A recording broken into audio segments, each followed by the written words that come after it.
The dust cloud rising from the approaching wagon caught Frank Riley's attention as he stood on the porch of his ranch house, squinting against the harsh Wyoming sun that beat down on the prairie in the summer of 1878. He had been living alone on this stretch of land outside Cheyenne for nearly 5 years now, and the loneliness had started to wear on him like water on stone, slowly but inevitably. His cattle operation had grown profitable enough that he could afford help, and God knew he needed it. But finding someone willing to work this far from town had proven more difficult than breaking a wild Mustang. The wagon drew closer, and Frank could make out the driver, old Pete Henderson from the employment office in town, and beside him sat a woman. Frank felt his chest tighten with an unfamiliar nervousness. He had posted an advertisement for a housekeeper 3 weeks ago, desperate for someone to cook proper meals and keep his house from falling into complete disarray. The applications had been few, and most had withdrawn their interest once they learned how isolated the ranch was. This woman, whoever she was, must be either brave or desperate. Pete pulled the wagon to a stop in front of the house, and Frank descended the porch steps. The woman sat perfectly still, her hands folded in her lap, her dark hair pulled back in a practical bun beneath a simple bonnet. She wore a gray dress that had seen better days but was clean and well-mended. When she turned to look at him, Frank found himself staring into the most striking green eyes he had ever seen. "Frank Riley, this here is Penelope Zimmerman," Pete announced, climbing down from the wagon with a grunt. "She came into town on the train yesterday, looking for work." Frank removed his hat, a gesture of respect his mother had drilled into him before she passed. "Madam," he said, his voice rougher than he intended, "I appreciate you coming all this way." Penelope studied him for a long moment before speaking. "Mr. Henderson explained the position involves cooking, cleaning, and general housekeeping. The wages you offered are fair, and I am willing to work hard." Her voice was clear and educated, lacking the rough edges common to frontier speech. Frank wondered what circumstances had brought her to this wild territory. "That's right. The work is steady, and I can promise you'll be treated with respect. There's a small room off the kitchen that would be yours, meals included, of course." "May I see it?" she asked. Frank helped her down from the wagon, trying not to notice how small her waist felt beneath his hands, or how she smelled faintly of lavender despite the long journey. He led her inside, acutely aware of the dishes piled in the wash basin, the dust coating every surface, and the general disorder that had become his normal. Penelope walked through the main room without comment, her eyes taking in everything. The house was larger than many ranch houses, with a separate kitchen, a parlor, and 3 bedrooms upstairs. Frank's late father had built it with the expectation of filling it with family, a dream that had died along with him during a winter storm 7 years back. The room off the kitchen was small but clean, with a narrow bed, a dresser, and a window that looked out over the vegetable garden that had long since gone to weeds. Penelope stood in the doorway, her expression unreadable. "I will need Sundays off for rest and personal matters," she said finally. "And I expect my privacy to be respected." "Of course," Frank agreed quickly. "I have 2 ranch hands who live in the bunkhouse. They're good men, but if they give you any trouble, you tell me immediately." She turned to face him fully, and Frank saw something hard and determined in her gaze that made him think she had faced trouble before and survived it. "When would you like me to start?" "Today, if you're willing. I can have Pete bring your things from town tomorrow." "I have everything I need with me," Penelope said, gesturing to a single worn trunk Pete was already hauling off the wagon. "I will start with supper." Pete left soon after, promising to check in next time he was out this way. Frank returned to his work, checking on the cattle in the south pasture with his ranch hands, Tom and Billy. Both men were seasoned cowboys in their 30s who had worked for Frank's father and stayed on after his death. When Frank mentioned the new housekeeper, Tom raised his eyebrows. A woman. Out here alone with 3 men, Tom shook his head. That takes grit. She seems capable, Frank said, though he knew little about her beyond first impressions. And Lord knows we need someone. I am tired of burnt beans and stale coffee. When Frank returned to the house that evening, the transformation stunned him. The main room had been swept and dusted, the dishes washed and put away, and something that smelled absolutely divine was cooking on the stove. Penelope stood at the counter, kneading dough with practiced efficiency. She had removed her bonnet, and strands of dark hair curled at her temples from the heat of the kitchen. "Supper will be ready in 20 minutes, she said without looking up. "I found vegetables in the root cellar and chicken in the coop." "You did not have to do all this today," Frank said, looking around at the cleaned room. "That is a lot of work." "I prefer to stay busy," Penelope replied, her tone brooking no argument. "There is fresh water in the pitcher if you would like to wash up."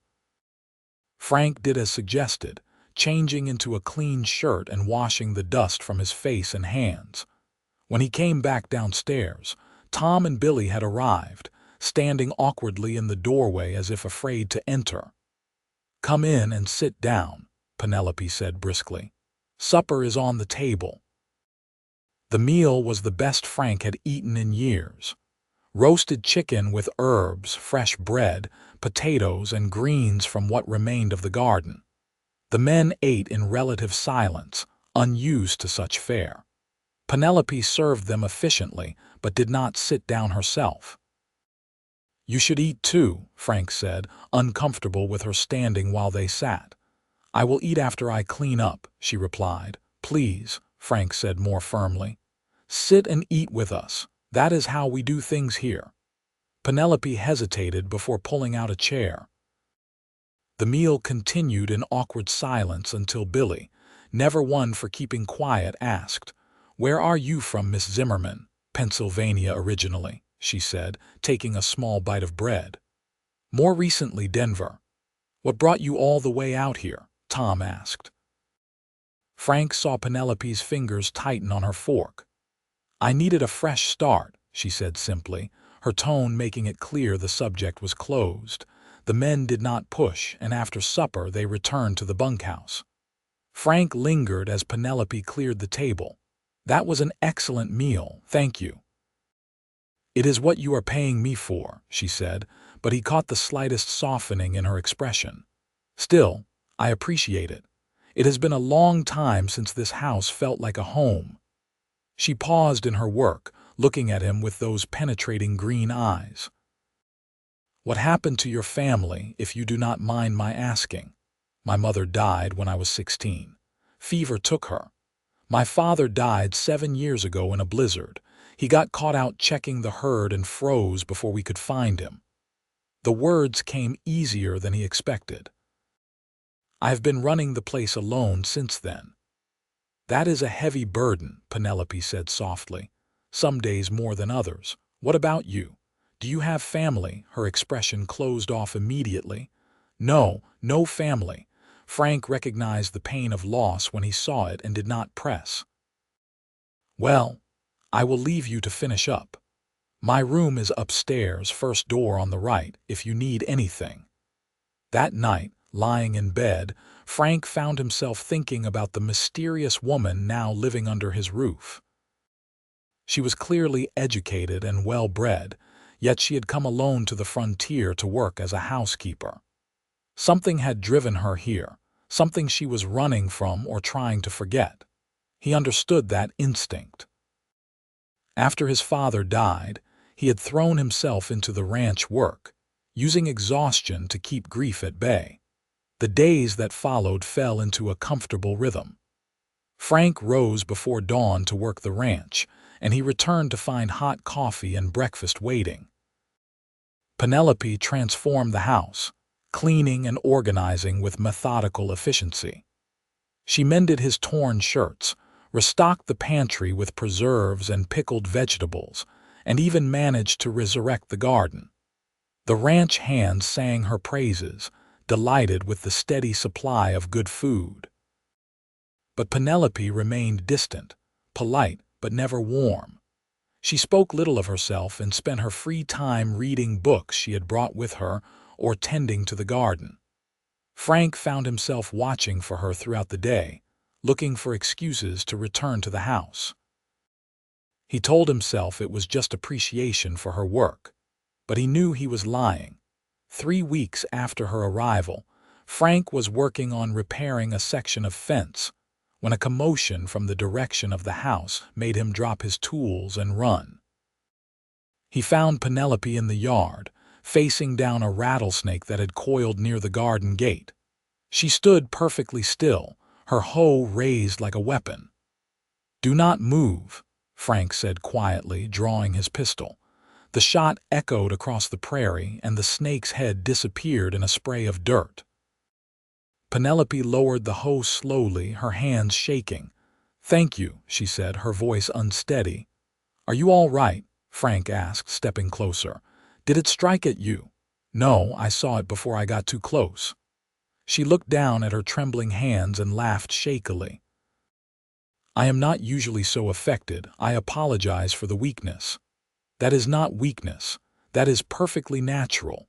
Frank gently took the hoe from her hands. "Come inside and sit down." He led her into the house and poured her a glass of water. Penelope sank into a chair, pressing her hands together to stop their shaking. "In Pennsylvania, the worst we dealt with were garter snakes in the garden. I am still adjusting to the dangers here." "You are doing better than most would," Frank said, sitting across from her. "You have more courage than you give yourself credit for." She looked up at him, and for the first time he saw her guard lower slightly. "My father used to say that courage is just fear that has said its prayers." "Your father sounds like he was a wise man." "He was." Penelope's expression grew distant. "He was a teacher. He believed in education, in books and learning. He taught me to read Latin and Greek, to appreciate poetry and philosophy. He wanted me to have a life of the mind, not just domesticity." "What happened to him?" Frank asked gently. Penelope was quiet for so long he thought she would not answer. Finally, she spoke, her voice barely above a whisper. "He died 5 years ago. Pneumonia. After he passed, I had to find work. I became a governess for a wealthy family in Denver. And they let you go." Her jaw tightened. "The husband developed inappropriate expectations. When I refused him, his wife dismissed me without a reference. I could not find other work in Denver, not in respectable houses. So I came here, where my past does not matter." Anger flared in Frank's chest at the injustice of it. "I am sorry that happened to you. You deserved better." "The world rarely gives us what we deserve," Penelope said bitterly. "But I am managing. This position is honest work and you have been respectful. That is more than I had in Denver." Frank leaned forward, holding her gaze. "I want you to know something. You are safe here. I hired you because I needed help and you have exceeded every expectation. But more than that, I respect you. Any man on this ranch who treated you with anything less than complete respect would answer to me." Penelope's eyes glistened with unshed tears. "Why are you being so kind to me?" "Because you deserve kindness," Frank said simply. "And because I think you have not had enough of it." She wiped at her eyes quickly, composing herself. "I should get back to work. I have bread rising that needs tending." Frank let her retreat behind her walls, but something had shifted between them. She had trusted him with a piece of her past, and he found himself wanting to know everything about her, to understand the woman who had brought life back into his empty house. As summer deepened into fall, Frank found more and more excuses to be near Penelope. He offered to help in the garden, insisting that the heavy work was too much for her. She protested, but eventually allowed him to assist with the harvest. They worked side by side in the late afternoon sun, filling baskets with tomatoes and squash. "This reminds me of working in my father's garden when I was young," Penelope said, brushing dirt from a particularly large tomato. He believed that working with the earth kept a person grounded, connected to what truly matters. "My mother felt the same way," Frank said. "She always said that you could not understand life until you had planted something and watched it grow." Penelope smiled, a real smile that transformed her face. "They would have liked each other, I think." "I think so too." They fell into companionable silence, and Frank marveled at how natural it felt to be near her. He had courted a few women in his younger days, but none of them had wanted the harsh reality of ranch life. They had all eventually chosen men with easier lives in town. He had convinced himself that he was meant to be alone, that the ranch was enough. But Penelope had awakened something in him, a longing for partnership, for someone to share the burdens and joys of this life. One evening in late September, a fierce storm rolled across the prairie. Lightning split the sky, and thunder shook the house. Frank was checking that all the windows were secured when he heard a crash from the kitchen. He found Penelope kneeling on the floor, picking up pieces of a broken plate, her hands shaking. "I am sorry," she said, her voice tight. "I dropped it when the thunder startled me. I will replace it from my wages." "Do not worry about the plate," Frank said, kneeling to help her. "Are you all right? You are trembling." "I dislike storms," she admitted. "Foolish, I know, not foolish." He gently took her hands, pulling her to her feet. "Come sit in the parlor. We can wait it out together." She did not resist as he led her to the settee. He built up the fire to chase away the chill and sat beside her. Each crack of thunder made her flinch, and without thinking, Frank put his arm around her shoulders. To his surprise, she leaned into him, accepting the comfort. "My mother died during a storm like this," Penelope said quietly. "I was 12. She went into labor early and the doctor could not get to us in time. I held her hand while she died, listening to the thunder." Frank tightened his hold on her. "I am so sorry. My father was never the same after. He tried his best to raise me, but part of him died with her. When he finally passed, I think it was a relief for him. He could be with her again. And you were left alone." "Yes." She looked up at him, her eyes bright with tears. "Until now, I never felt like I had a place in the world. I was always on the outside, looking in at other people's lives, other people's families. But here, these past weeks, I have felt something different, like maybe I could belong somewhere." Frank's heart hammered in his chest. "You do belong here, Penelope. This house has been just a building for so long, but you have made it a home again. I do not know how I managed before you came." "I was just hired help," she whispered. "No," he said firmly, turning to face her fully. "You are so much more than that. You are brilliant and strong and brave. You face down rattlesnakes and rebuild gardens and create beauty out of chaos. You have awakened something in me that I thought had died with my parents. Hope. The possibility of a future that is not just endless work and loneliness." Penelope's breath caught. "Frank, I cannot. I am your employee. It would not be proper." "Then I will let you go from that position," he said recklessly. "Because what I feel for you has nothing to do with housekeeping and everything to do with the woman you are. I am falling in love with you, Penelope. I think I have been since the moment you stepped off that wagon." She stared at him, tears streaming down her face. "You cannot mean that. You do not really know me. I know you better than you think. I know you hide pain behind hard work. I know you read poetry by lamplight when you think no one notices. I know you sing softly to yourself when you tend the garden. I know you are kind to the chickens and name each one. I know you are everything I never knew I was looking for." "I am broken," she whispered. "What happened in Denver? What that man tried to do, it broke something in me. I am afraid of trusting again, of letting someone close enough to hurt me." Frank cupped her face gently in his hands. "I would never hurt you. I would spend every day of my life proving that you can trust me, that love does not have to mean pain. Let me show you, Penelope. Let me love you the way you deserve to be loved." She closed her eyes, and when she opened them again, something had changed. The walls she had built so carefully were crumbling. "I am afraid," she admitted. "So am I," Frank said. "Terrified, actually, but I think the best things in life are worth being afraid for." She laughed through her tears. "My father would have liked you.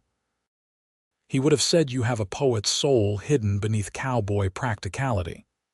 "Is that a yes?" Frank asked, hardly daring to hope.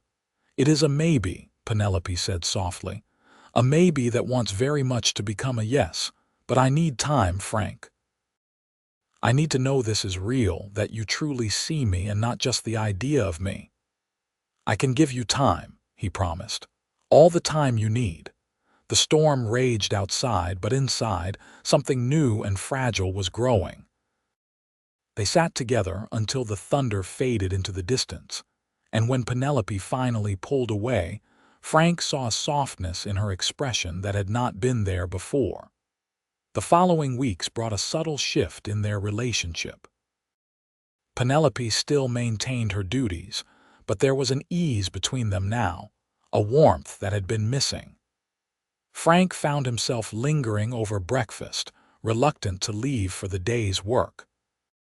Penelope began smiling more freely, and sometimes he would catch her watching him with an expression that made his heart race.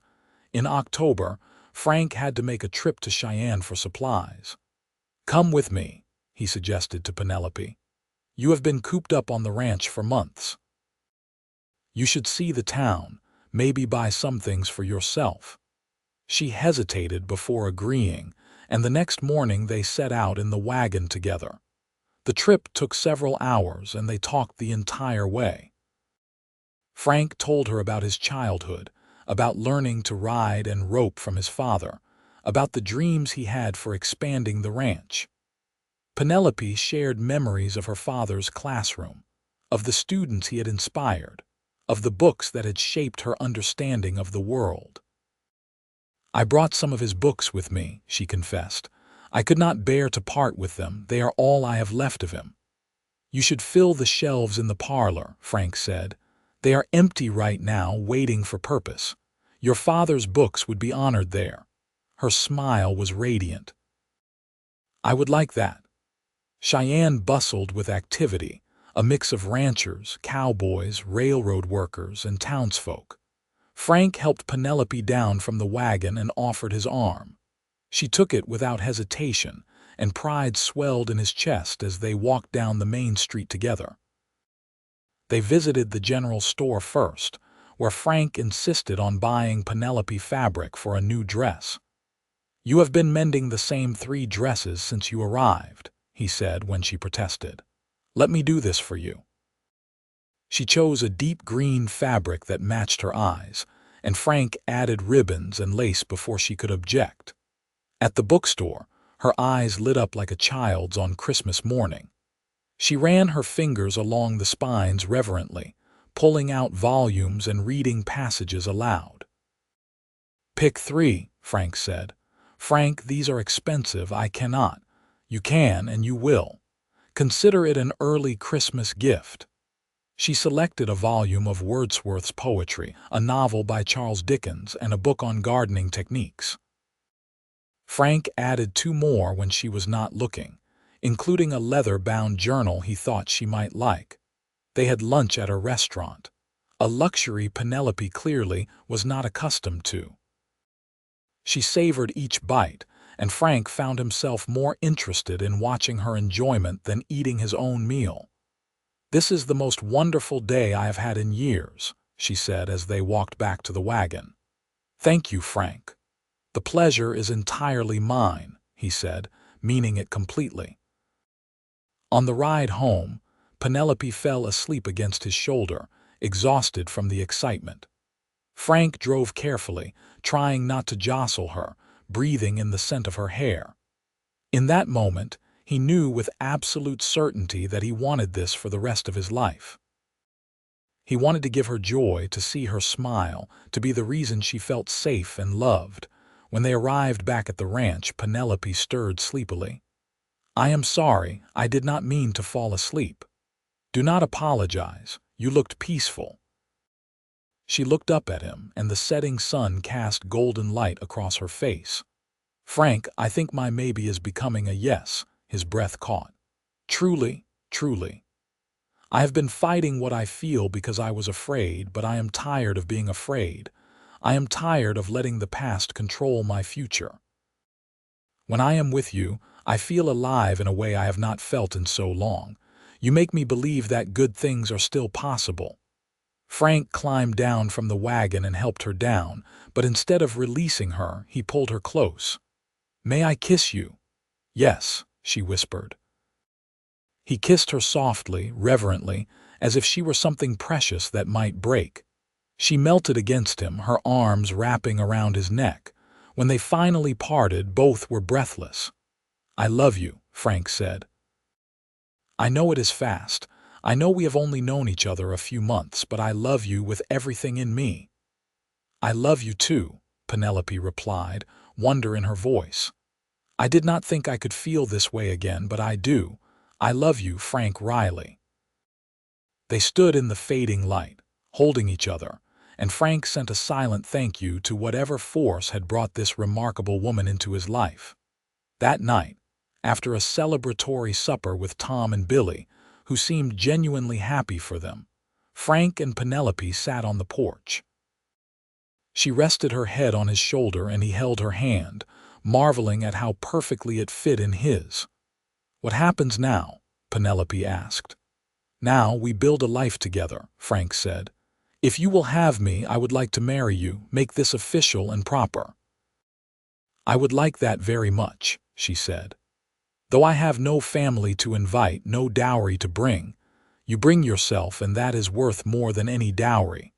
We can have a small ceremony in town, just us and a few friends. Unless you want something bigger, small is perfect." "I do not need grand gestures. I just need you." They were married 3 weeks later in a simple ceremony at the church in Cheyenne. Penelope wore the dress she had made from the green fabric, and Frank wore his best suit. Tom and Billy served as witnesses along with Pete Henderson, who claimed credit for the whole match. "I knew the moment I saw you two together that it was meant to be," Pete said at the small reception. "You just had that look about you." "What look?" Penelope asked, amused. "Like two pieces of a puzzle finally finding where they fit." That night, Frank carried Penelope over the threshold of the ranch house, now truly their home. She had moved her belongings into his room, and her father's books now lined the parlor shelves. The house felt complete in a way it never had before.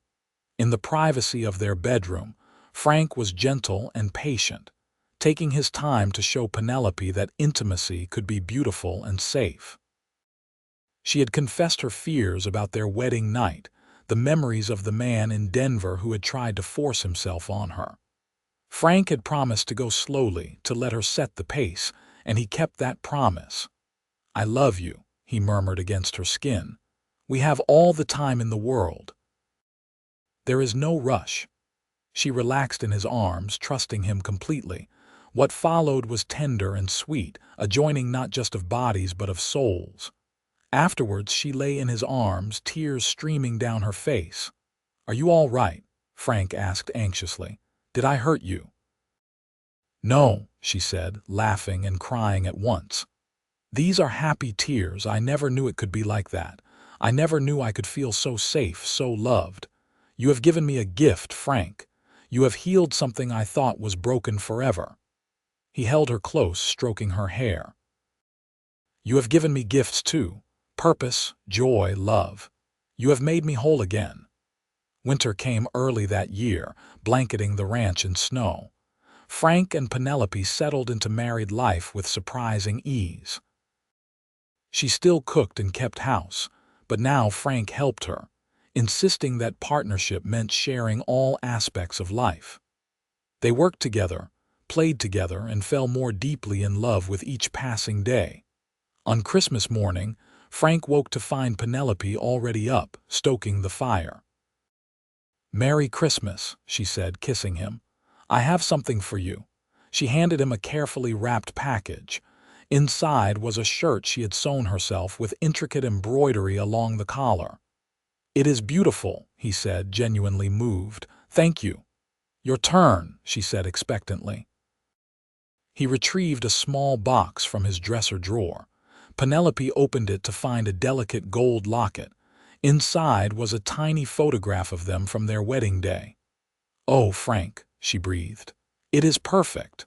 He fastened it around her neck. "I want you to always carry a reminder that you are loved, that you belong, that you are home." She kissed him deeply. "I have another gift for you, though I was not sure when to tell you." "What is it?" She took his hand and placed it on her belly. "We are going to have a baby. In late spring, I think." Frank stared at her, joy and terror warring in his chest. "A baby, truly, truly. Are you happy?" "Happy does not begin to cover it," he said, pulling her into his arms. Terrified, elated, grateful. "You are giving me a family, Penelope. You are giving me everything." The winter passed slowly, with Frank becoming increasingly protective of Penelope as her pregnancy progressed.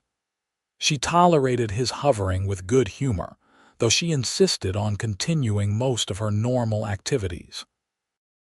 "I am pregnant, not ill," she reminded him when he tried to carry her up the stairs. "Women have been doing this since the beginning of time." "But none of those women were carrying my child," he countered. She laughed and kissed him. "You are going to be an excellent father." In March, Penelope went through her mother's few belongings that she had kept, preparing items for the baby. Frank found her in the nursery they had prepared, crying over a small knitted blanket. "What is wrong?" he asked, kneeling beside her. "My mother made this for me when I was born. It is one of the few things I have from her. I was just thinking how I wish she could meet our baby, how I wish my father could too. They would have loved you, and they would have been so happy to be grandparents." Frank held her while she grieved for the family she had lost. "I wish I could have known them," he said. "But they live on in you, and they will live on in our child. We will tell our baby about them, about your father's wisdom and your mother's love. They will never be forgotten." "What about your parents?" Penelope asked. "What do you want our child to know about them?" "That my mother was gentle and kind, that she saw beauty in everything. That my father was strong and honest, that he built this ranch with his own hands and taught me the value of hard work and integrity.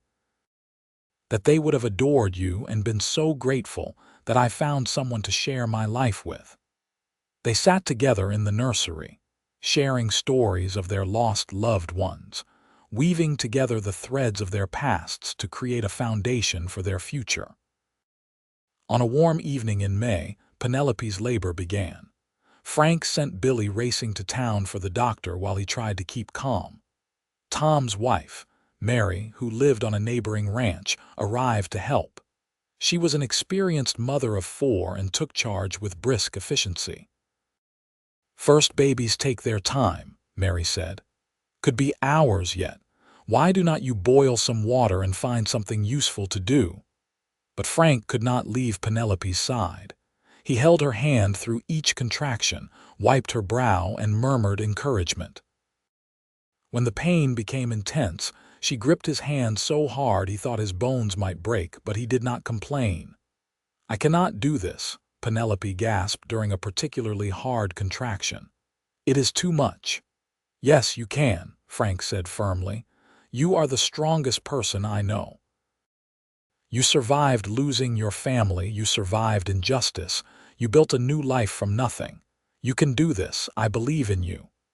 She looked at him with exhausted eyes. "Stay with me, do not leave." "Never. I am right here and I am not going anywhere." The doctor arrived just before midnight, and an hour later their son was born.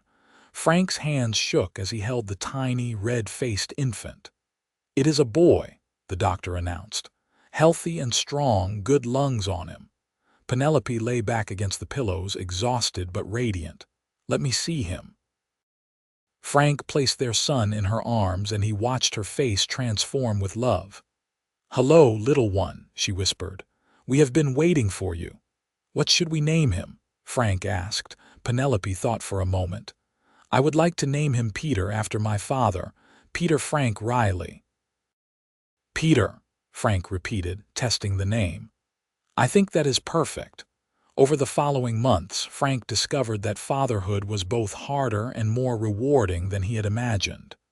Peter was a fussy baby who did not sleep well, and Penelope was often exhausted.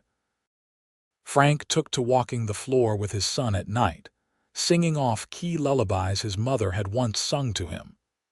"You are terrible at singing," Penelope said one night, finding him pacing the nursery at 3 in the morning. "He does not seem to mind," Frank replied, looking down at Peter, who had finally fallen asleep against his shoulder. She came to stand beside him, and they looked down at their son together. "I never imagined I could be this happy," Penelope said softly. "After everything that happened, I thought my life was over, but you showed me it was just beginning." "We showed each other," Frank corrected. "I was barely living before you came, just going through the motions, working myself to exhaustion so I would not have to feel how empty everything was." "You brought light back into my life, Penelope. You and Peter are everything to me." As Peter grew from infant to toddler, the ranch prospered. Frank expanded the herd and hired more hands. Penelope transformed the house into a real home, filled with books and music and laughter. They hosted dinners for neighboring ranchers and their families, and Penelope's warmth and intelligence won over even the most skeptical frontier wives. On their second wedding anniversary, Frank surprised Penelope with a piano he had ordered from back east. It had taken months to arrive and cost a small fortune, but the look on her face when she saw it made every penny worth it. "Frank, this is too much," she protested, running her fingers over the keys. "Nothing is too much for you," he said. "I remember you mentioning once that you used to play. I want you to have that joy back." She played that evening, filling the house with music for the first time in its history. Peter clapped his hands and danced, and Frank sat listening, thinking that this moment was as close to perfect as life could get. When Peter was 2, Penelope became pregnant again. This time she was less anxious and Frank was less terrified, though still protective. Their daughter, Alina Rose, was born in the spring of 1882, an easier birth than Peter's. She had her mother's green eyes and her father's dark hair, and she was adored from the moment she arrived. "Our family is complete," Penelope said, holding Alina while Peter climbed onto the bed to meet his sister. "Is it?" Frank asked. "Or might there be room for more?" She laughed. "Let me recover from this one first, and we will discuss it." But life had other plans. 2 years later, twin boys arrived, causing chaos and joy in equal measure. James and John were identical, mischievous, and kept everyone constantly busy. Penelope handled it with grace and humor, though Frank often found her collapsed in a chair at the end of the day, exhausted but smiling. "I have gone from having no family to having more family than I can keep track of," she said one evening as Frank helped her bathe the twins while Alina sang to her doll and Peter read in the corner. "Any regrets?" Frank asked, trying to convince James that soap was not food. "Not a single one," she said.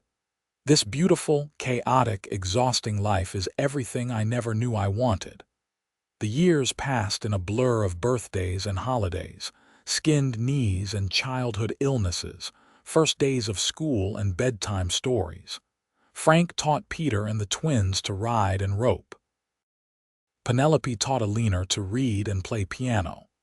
They built a life rich in love and purpose, exactly as they had dreamed. On the 10th anniversary of Penelope's arrival at the ranch, Frank suggested they recreate their first trip to Cheyenne, leaving the children with Tom and Mary for the day.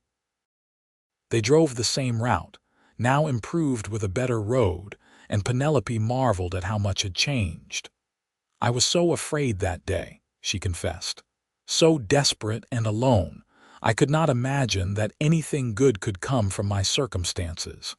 "What would you tell that woman now if you could?" Frank asked. Penelope thought for a moment. "I would tell her to have courage, that the man who seems so stern and lonely is actually kind and gentle, that the isolated ranch will become home, that loss and pain do not last forever, that joy is possible again, that she is about to meet the love of her life, even though she does not know it yet." Frank pulled the wagon to a stop and turned to face her. "I would tell that desperate young man that the woman stepping off Pete's wagon is going to save him, that she will heal his loneliness, fill his empty house, and give him a family beyond his wildest dreams. That he should tell her he loves her sooner, because every moment without her knowing is a moment wasted." She kissed him, long and deep, the kind of kiss that still made his heart race after all these years. "I love you, Frank Riley. More than I did 10 years ago, more than I did yesterday, more than I can express in words. I love you too, Penelope Riley. You are my heart, my home, my everything." They continued into Cheyenne, where they had lunch at the same restaurant and visited the bookstore. Penelope had become known in town as an educated woman, and the bookstore owner always set aside new arrivals he thought she might enjoy. They bought gifts for the children and supplies for the ranch, then headed home as the sun began to set. Back at the ranch, they found organized chaos. Peter, now 12, had attempted to make supper and had created a disaster in the kitchen. Alina had tried to help and ended up covered in flour. The twins had escaped their bath and were running around wrapped in towels. Tom and Mary looked exhausted. "We are never leaving you alone with them again," Mary joked. "They are wild things." "They are perfect," Penelope said, laughing as she hugged each flour-covered, damp child. "Thank you for watching them." After Tom and Mary left and the children were finally asleep, Frank and Penelope sat on the porch, watching the stars emerge. The night air was cool and sweet with the scent of prairie grass. "Do you ever think about what your life would have been if you had not come here?" Frank asked. "Sometimes," Penelope admitted. "I suppose I would have found work eventually somewhere, lived a quiet, small life, been safe but not happy. I think about it too. I would have just kept working, kept existing but not living. The ranch would have been successful maybe, but empty. No laughter, no music, no love, just me and my regrets." "We saved each other," Penelope said softly. "We did," Frank agreed. "Best decision I ever made was placing that advertisement. Second best was convincing you to stay. You did not have to convince me. I knew I was home the first time you smiled at me. It took me a while to admit it, but I knew." They sat in comfortable silence, hands intertwined, watching their land stretch out before them. The ranch house behind them glowed with warm lamplight, and Frank could hear Alina singing softly in her room, a song Penelope had taught her. As the years continued to pass, the children grew into remarkable young people. Peter developed his mother's love of learning and his father's practical skills. He talked of becoming a veterinarian, wanting to combine his love of animals with helping people. Alina inherited her mother's musical talent and her father's determination. She dreamed of teaching music. The twins were still young and wild, but they showed signs of their parents' best qualities, kindness and resilience. Frank and Penelope grew old together, their love deepening with each passing year.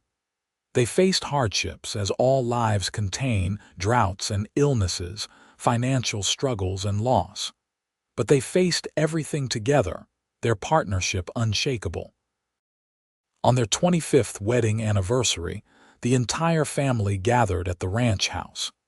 Peter had recently married a kind young woman named Sarah, and they were expecting their first child. Alina was engaged to the minister's son, a gentle man who appreciated her intelligence and talent. The twins, now young men, worked the ranch alongside Frank and had become skilled cattlemen. That evening, after a huge celebratory dinner, Frank stood to make a toast.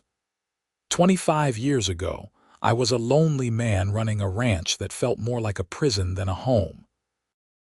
I placed an advertisement for a housekeeper, never imagining that I was actually calling for a miracle. Penelope, you came into my life and changed everything.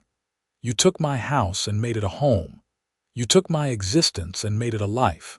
You gave me love, family, purpose, and joy beyond measure. Every day with you has been a gift. Penelope wiped tears from her eyes.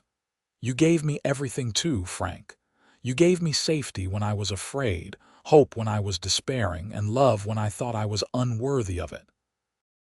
You showed me that my past did not define my future, that I could be whole again. This family, this life we have built together, it is beyond anything I could have dreamed. Peter raised his glass. To parents who showed us what true love looks like, who taught us that family is built on respect, kindness, and commitment, who made us believe that good things are possible even after hardship. Alina added, to a love story that started with an advertisement and became a legacy. The twins chimed in together, to many more years. Everyone drank, and the evening continued with music and laughter. Frank watched his family, this beautiful collection of souls that existed because he and Penelope had found each other, and his heart was full. Later that night, alone in their room, Penelope sat at her vanity, brushing her hair.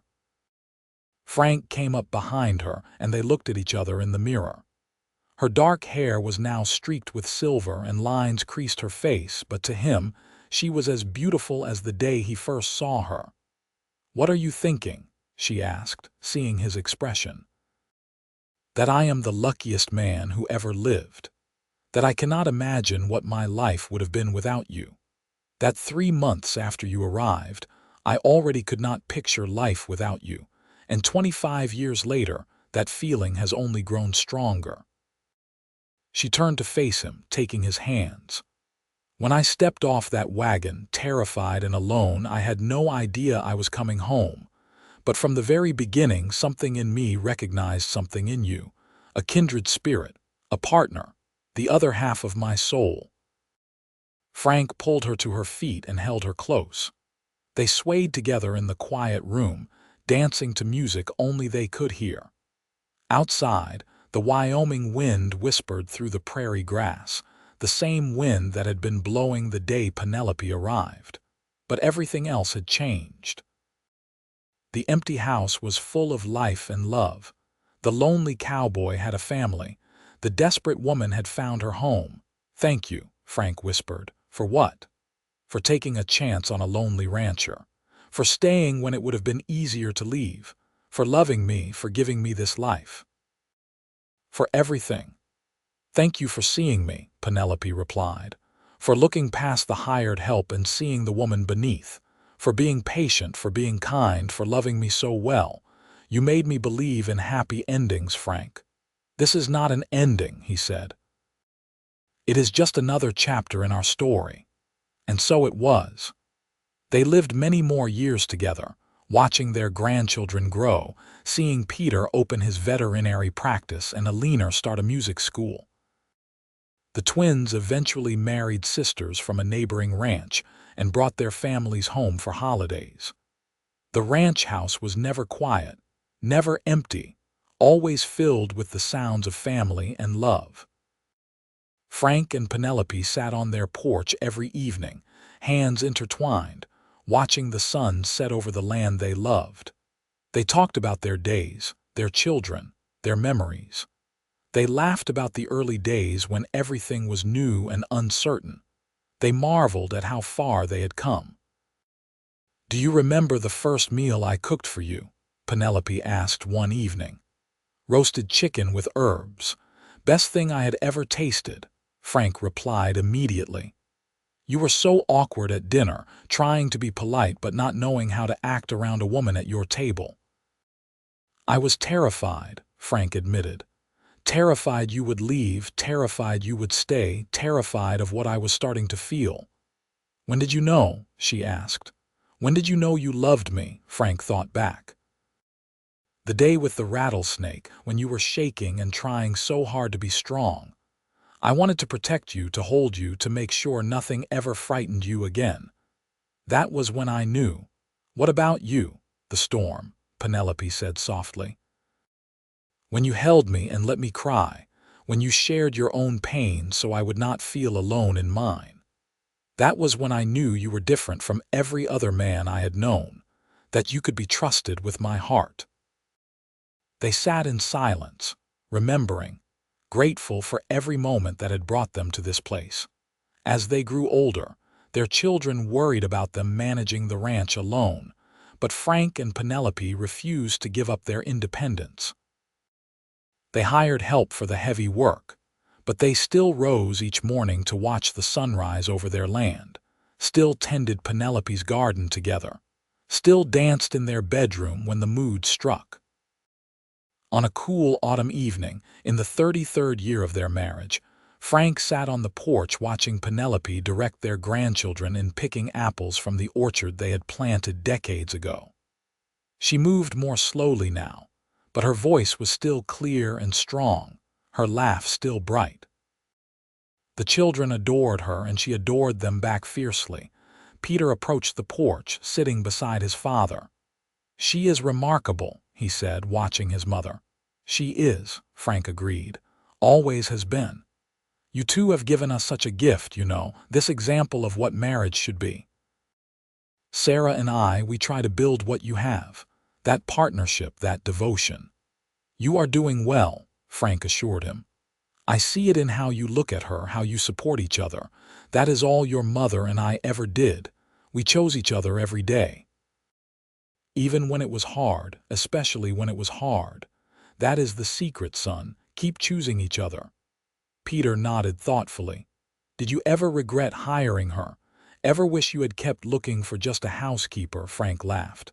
"Not for a single second. Best decision of my life." 3 months after she arrived, I already could not imagine life without her. 33 years later, I still feel the same way. More even. Love grows, Peter. Real love does not fade.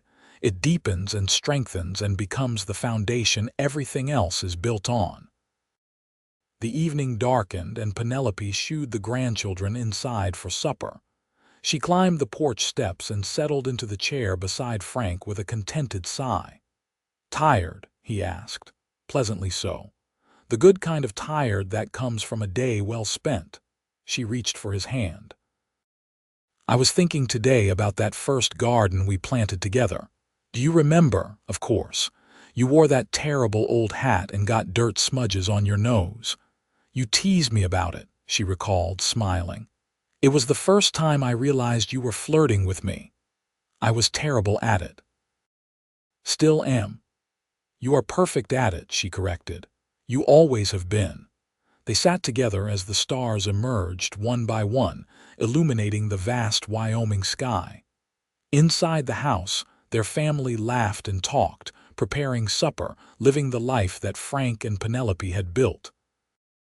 "If you could go back," Frank said quietly, "to that day when you stepped off Pete's wagon, would you do anything differently?" Penelope considered the question seriously. "I would worry less. I spent so much time afraid, so much energy protecting my heart. I wish I had let myself love you sooner without all the fear." "You loved me exactly when you were ready," Frank said. "That is all that matters. What about me? What would you have me do differently?" "Nothing," she said firmly. "You were patient when I needed patience, honest when I needed truth, and loving always. You gave me time to heal, space to grow, and a home to flourish in. You were exactly what I needed, exactly when I needed it." More years passed, gentle and sweet. Frank's hair went completely white and his movements slowed, but his mind stayed sharp and his love for Penelope never wavered. She developed arthritis in her hands, which pained Frank more than it seemed to pain her, but she still played piano occasionally, filling the house with music. Their great-grandchildren came, rambunctious and joyful. The ranch remained in the family, passed down to Peter and eventually to his children.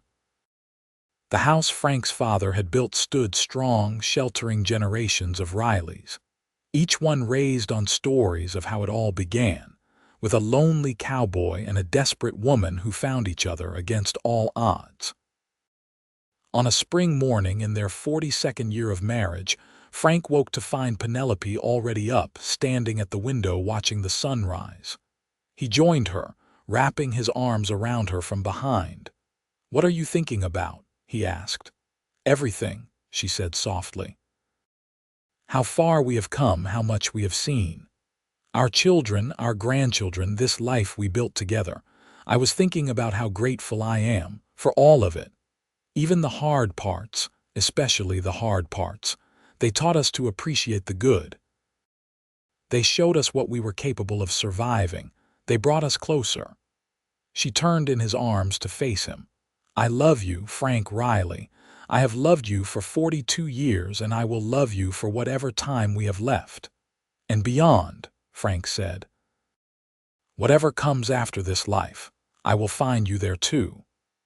They stood together watching the sun paint the sky in shades of gold and pink, the same sun that had risen over this land for millions of years and would continue long after they were gone. But they had made their mark here. In the house that rang with laughter, in the land they had stewarded carefully, in the family they had built, in the love that had sustained them through everything. That evening, surrounded by 3 generations of their family, Frank and Penelope sat at the head of a long table filled with food and love. Peter stood to offer a blessing, his own grandchildren squirming in their chairs.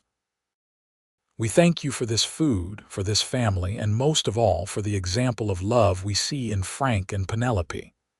May we all love as faithfully, as deeply, and as well as they have loved each other. Amen." "Amen," echoed around the table. Frank looked at Penelope and saw tears in her eyes. Happy tears, the kind she had cried on their wedding night when she realized love could be safe and beautiful. He squeezed her hand and she squeezed back. After dinner, as was tradition, Penelope played piano while the family sang. Frank sat beside her on the bench, turning pages, listening to her voice blend with their children's and grandchildren's voices. This was heaven, he thought. Not some distant afterlife, but right here, right now, in this moment of perfect joy. Late that night, after everyone had gone home or to bed, Frank and Penelope prepared for sleep. The routines of a lifetime played out, comfortable and familiar. Penelope brushed her hair while Frank changed into his nightshirt. They said their prayers together, a habit from their early married days that they had never abandoned. Lying in bed in the darkness, Penelope spoke. "Frank, promise me something, anything. When my time comes, do not grieve too long. Remember me with joy, not sorrow. And know that being your wife, building this life with you, has been the greatest honor of my existence." "Penelope," Frank said, his voice breaking. "I am not saying it is soon," she assured him. "I plan to stick around and bother you for many more years. But when the time comes, I want you to know that I have no regrets, only gratitude." "The same for me," Frank said. "If I go first, live fully, play your piano, tend your garden, love our family, and know that you gave me a life beyond my wildest dreams." They held each other close, two souls who had found their perfect match in the vast wilderness of the world. Years continued to pass, and Frank and Penelope remained devoted to each other. They celebrated their 50th wedding anniversary with the entire family gathered at the ranch. It was a glorious affair, with food and music and dancing. Frank and Penelope opened the celebration with a waltz, moving slowly but gracefully across the floor they had danced on countless times before. 50 years, Frank murmured. Feels like both forever and an instant. The best forever of my life, Penelope replied. They lived to see their great-great-grandchildren born, tiny miracles that connected them to a future they would not see but had helped shape. The ranch prospered under Peter's management, and the family remained close, bound by the love that Frank and Penelope had modeled so well. On a quiet summer evening in their 55th year of marriage, Frank and Penelope sat on their porch as the sun set. Penelope had been feeling tired lately, but the doctor said it was just age catching up with her. Frank held her hand, and they watched the sky turn brilliant colors. "Remember when you could not imagine life without me?" Penelope asked softly. "3 months after I arrived, I remember." "Still cannot imagine it," Frank said. "Good," she said, "because wherever we go next, we go together. Promise me." "I promise." She leaned her head on his shoulder, and they sat in peaceful silence as the stars emerged. Frank felt her breathing slow and even out, and he thought she had fallen asleep. But when he looked down, her eyes were closed and a peaceful expression graced her face. Her hand in his had gone limp. "Penelope," he whispered, though he already knew. She had gone quietly, peacefully, in the place she loved most, beside the man she loved most. Frank held her, tears streaming down his face, grateful that she had not suffered, grateful for every moment they had shared, devastated that those moments were over. The family gathered quickly. Peter held his father while Frank wept. Eleanor clung to her mother's hand, whispering goodbyes. The twins stood with arms around each other, strong men reduced to heartbroken boys. They buried Penelope on a hillside overlooking the ranch, under a cottonwood tree she had always loved. Frank visited her grave every day, telling her about the ranch, about the family, about how much he missed her. He tried to honor her wishes to live fully, but the light had gone out of his world. The house felt empty, despite being filled with family who worried about him. The bed felt cold despite the summer heat. The porch felt lonely despite the sunset's beauty. 3 months after Penelope died, Frank sat on the porch at sunset. He could not seem to stop doing it, could not seem to break the habit of a lifetime. He felt her absence like a physical ache, felt the wrongness of being here without her. Peter found him there. "Father, you should come inside. It is getting cold." "Not yet," Frank said. "I am waiting for your mother. She always meets me here for the sunset." "Father," Peter said gently, heartbroken, "Mother is gone." "I know," Frank said, "but I cannot seem to stop waiting for her. 55 years, son. 55 years of sunsets together. How do I watch them alone?" Peter sat beside him. "Tell me about the day she arrived." "I have heard the story 100 times, but tell me again." So Frank told the story, his voice growing stronger as he remembered. The dust cloud from the wagon, the first glimpse of Penelope's green eyes, the nervousness and hope he had felt. He talked about the roasted chicken dinner, the rattlesnake, the storm, the proposal, the wedding. He talked about the birth of their children, the building of their life, the depth of their love. "I could not imagine life without her 3 months after she arrived," Frank said. "Now here I am, and I still cannot imagine it. I do not want to imagine it." "You do not have to," Peter said softly. "You just have to live it one day at a time until you can be with her again." Frank nodded, understanding. He would live because she had asked him to. He would find joy where he could because that would honor her memory. He would love his family because they were the greatest legacy of his love for Penelope. The weeks passed, and Frank slowly began to emerge from the heaviest grief. He still missed Penelope every moment of every day, but he learned to carry that missing with grace. He played with his great-grandchildren, telling them stories about their remarkable great-grandmother. He helped Peter with ranch decisions.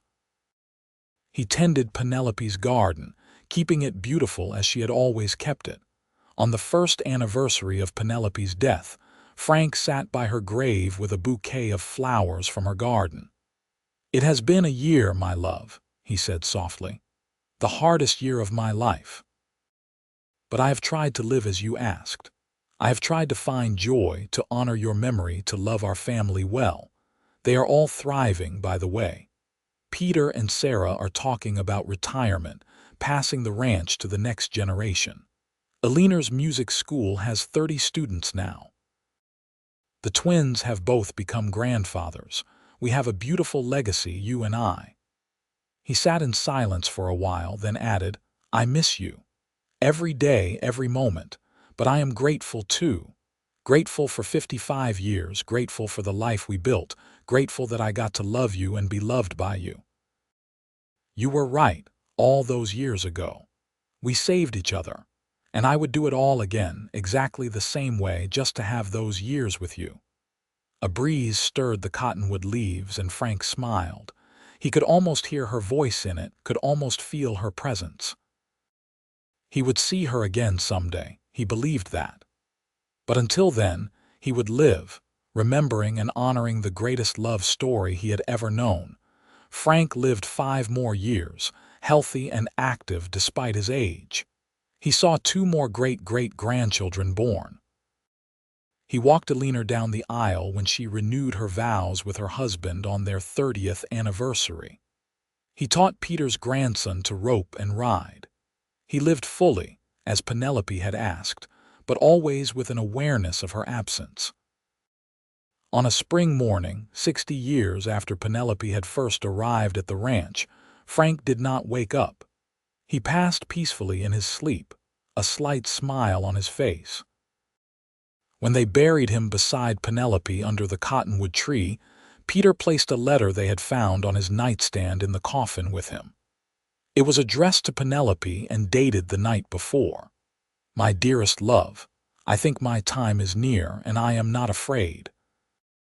I have lived a full life, rich beyond measure because you were in it. Thank you for saying yes to a lonely cowboy 60 years ago.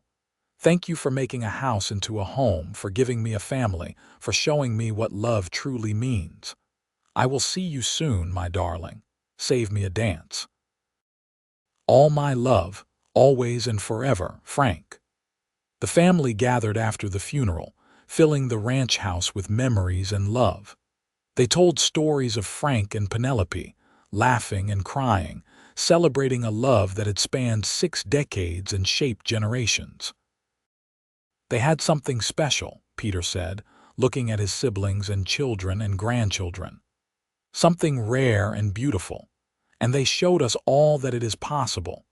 That true love exists, that it endures, that it transforms everything it touches." The house remained in the family, lovingly maintained. Penelope's piano still graced the parlor. Frank's rocking chair still sat on the porch. Their bedroom was preserved, a shrine to their love.